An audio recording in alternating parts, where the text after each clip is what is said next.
Nandito ako ngayon sa branch ng Gear Up Performance Shop sa Santo Tomas, Batangas. Makakabili kayo dito ng mga murang headlight at mga fly rings. Nakikita nyo yung mga naka-display na yan. Yan po ay 100 to 500 lang ang presyo.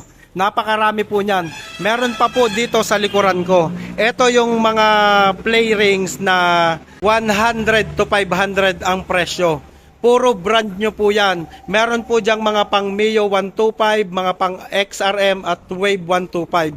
Kaya kung naghahanap kayo, dito kayo pumunta. Located lang po itong tindahan nila dito sa may Barangay San Felix, Santo Tomas City, Batangas. Napakadami po ditong mga pyesa na nakasale. Hindi lang po ito mga pyesa, meron ding mga gulong. Napakadami.